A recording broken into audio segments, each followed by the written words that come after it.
வணக்கம் மக்களே. இந்த வீடியோவை நீங்க ஏன் கிளிக் பண்ணீங்க அப்படின்னு எனக்கு தெரியும். நீங்க தவறு செய்ய நினைப்பவங்க கிடையாது. நீங்க அழுக்கான மனசு கொண்டவர்களும் கிடையாது. ஆனா உங்களுக்குள்ள ஒரு போராட்டம் இருந்துகிட்டே இருக்கு. அந்த போராட்டத்தின் பெயர் தான் காமம். இது பற்றி யாரும் வெளிப்படையா பேச மாட்டாங்க. ஆனா எல்லோருக்கும் உள்ளே அது நடக்கிறது. இன்று நம்ம பேச போறது காமம் பாவமா? காமம் இருக்கக்கூடாதா? அதை அடக்கணுமா? இவையெல்லாம் இல்ல. இன்று நம்ம பேச போறது இதுதான். காமம் எப்படி நம்ம அடக்குது? அத அடக்க முயற்சிச்சா, ஏன் அது இன்னும் வலுவா திரும்புது? அத எதிரியா பார்க்காம புத்தர் எப்படி அத புரிஞ்சுக்கிட்டாரு? இத பத்தி தான் நம்ம இன்னைக்கு பார்க்க போறோம். சகோதரர்களே, புத்தர் ஒரு துறவி மட்டும் கிடையாது. அவர் திருமணம் செய்தவர், குடும்ப வாழ்க்கை வாழ்ந்தவர், ஆசை, காமம், பயம் எல்லாத்தையும் அனுபவிச்சவர். அதனால தான் அவர் சொன்ன வார்த்தைகள் புத்தகத்தில் இருந்து வந்ததில்ல, அனுபவத்திலிருந்து வந்தது.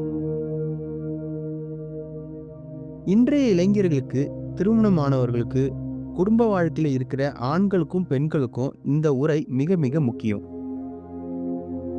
ஏன்னா காமம் ஒருத்தனை வீழ்த்தும், அதே காமம் தான் ஒருத்தனை உயர்த்தவும் முடியும்.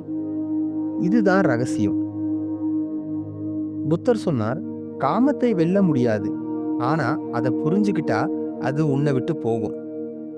இந்த வீடியோவோட முடிவுல நீங்க குற்ற உணர்ச்சியோட இருக்க மாட்டீங்க. உங்களையே நீங்க வெறுக்கவும் மாட்டீங்க. மாறாக உங்களுக்குள்ள நடக்கிற விஷயம் என்னன்னு தெளிவா புரியும். மனசு கொஞ்சம் லேசாகும். ஒரு புதிய பார்வை உங்களுக்கு கிடைக்கும். அதனால தான் நான் கேட்கிறேன், இந்த வீடியோ உங்களுக்கு தேவையானதா இருந்துச்சுன்னா இதுக்கு லைக் பண்ணுங்க. இப்படி உண்மையை பேசுற வீடியோ வேண்டும்னா புத்தரின் கதைகள் சேனலை சப்ஸ்கிரைப் பண்ணுங்க. இதை யாருக்காவது அனுப்பணும்னு தோணுச்சுன்னா உடனே அவங்களுக்கு ஷேர் பண்ணுங்க. இப்போ மனசை ஓரளவு அமைதியா வைங்க. மொபைலை கீழே வைக்காதீங்க. ஏன்னா இந்த வீடியோ உங்களோட வாழ்க்கையின் பார்வையே மாற்றும். வாங்க கதைக்குள்ளாக போலாம். அமைதியாக உட்கார்ந்திருந்த அந்த மாலை, மரங்களின் நிழலில் பலரும் கூடினார்கள். இளைஞர்கள், திருமணமானவர்கள், முதியவர்கள். அவர்கள் முகத்தில் ஒரே மாதிரியான கேள்வி. அந்த கேள்வியை வார்த்தைகளால் சொல்ல முடியவில்லை. ஆனால் புத்தர் புரிந்தார். ஏனெனில் அவர் கேள்வியை அல்ல, மனசை பார்த்தார். புத்தர் மெதுவாக பேச ஆரம்பித்தார். முதலில் நான் ஒரு கதையை சொல்கிறேன்.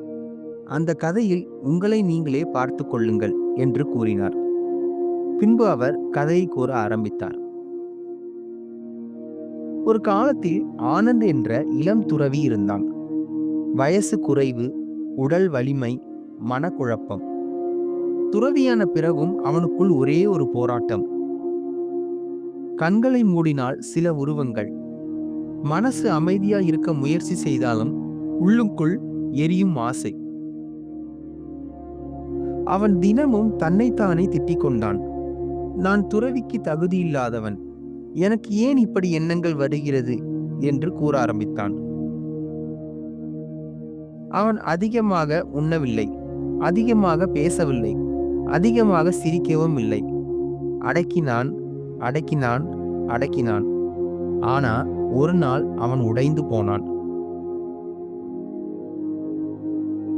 அன்று மழை பெய்து கொண்டிருந்தது. ஆனந்த் புத்தரின் முன்பு தலைகுனிந்து நின்றான். கண்களில் கண்ணீர். ஆனந்த் புத்தரிடம் கேட்டான், பகவானே, நான் தோல்வி அடைந்தவன். எனக்கு காம எண்ணங்கள் வருகிறது. நான் துறவியா இருக்க தகுதி இல்லையா என்று கேட்டான். புத்தர் சிரித்தார்.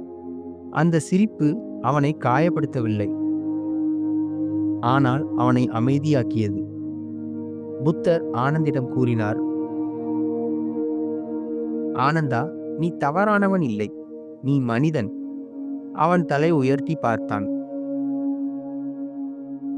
புத்தர் மக்களிடம் மீண்டும் கேட்டார், நீங்கள் இதே கேள்வியோட தானே இருக்கீங்க இல்லையா என்று கேட்டார்.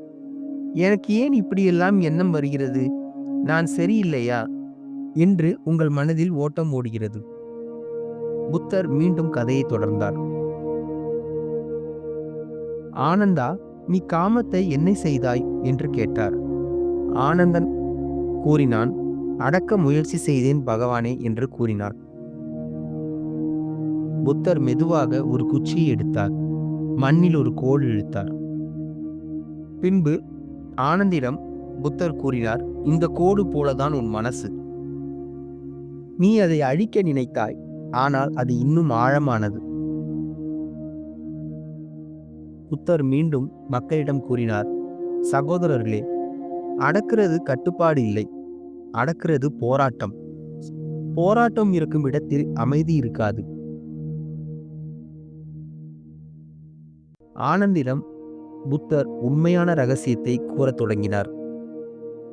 அடுத்த முறை காம எண்ணம் வந்தா அதை ஓட்டாதே, அதை பிடிக்காதே, அதை கவனி. ஆனந்த், கவனிக்கிறது என்றால் என்ன பகவானே என்று கேட்டான். கடல் அலைகள் வரும்போது நீ கடலாக மாறிவிடு. அலையிடம் சண்டை போடாதே, அலைக்கு அடிமையாகாதே. காமம் ஒரு அலை, அது வரும், அது போகும். நீ அதை என்ன இது அப்படின்னு தீர்ப்பு சொல்லாதே. இது தப்புன்னு முத்திரை குத்தினா அது உன்னை பிடிக்கும். ஆனந்த் புத்தர் சொன்னதை பயிற்சி செய்ய ஆரம்பித்தான். எண்ணம் வந்தது, அவன் பார்த்தான். உடம்பில் நடுக்கம், மனசில் படம். அவன் ஓடவில்லை, அவன் மூழ்கவில்லை, கவனித்தான். சில நிமிடங்களில் அது மங்கியது. அவன் ஆச்சரியப்பட்டான். பின்பு ஆனந்த் புத்தரிடம் கூறினான், பகவானே, அந்த எண்ணங்கள் போய்விட்டது என்று கூறினான். புத்தர் சிரித்தார். அது போகவில்லை ஆனந்த், அதை நீ பிடிக்காமல் விட்டுவிட்டாய் என்று புத்தர் கூறினார். சகோதரர்களே, இவ்வளோ நேரம் நாம கேட்டது எல்லாம் ஒரு கதையா, ஒரு உபதேசமா? இல்ல, இது உங்களுக்குள்ள நடக்கிற உண்மை. காமம் உங்களை கெடுக்கவில்லை. காமத்தை பற்றி உங்களுக்கு கற்றுக் கொடுத்த தவறான பார்வை தான் உங்களுக்கு எடுத்தது. புத்தர் சொன்னார், காமம் வரும்போது அதை ஓட்டாதே, அதை அணைத்து கொள்ளாதே, அதை கவனியுங்கள். இதுதான் அந்த ரகசியம். நீங்கள் காமத்தை அடக்க நினைச்சா அது உங்களுக்குள்ள போர் உருவாக்கும். நீங்க அதை தப்பா நினைச்சா அது உங்களுக்கு குற்ற உணர்ச்சியை கொடுக்கும். ஆனா நீங்கள் அதை, இது என் மனசின் ஒரு அலை, இது நிரந்தரம் இல்லை என்று கவனிக்க ஆரம்பிச்சா அந்த காமமே மெதுவா சக்தியா மாறும், சிந்தனையா மாறும், கவனமா மாறும். இதுதான் புத்தர் காட்டிய வழி. புத்தர் சொன்னார், நீ அடிமை ஆகிறது காமத்துக்கு இல்லை, நீ அடிமை ஆகிறது அதை பிடிச்சு வைத்துக் கொள்ளும் ஆசைக்கு தான். சகோதரர்களே, இன்று முதல் உங்களை நீங்களே குற்றவாளியா நினைக்காதீங்க. மனசு வந்ததை வெறுக்காதீங்க.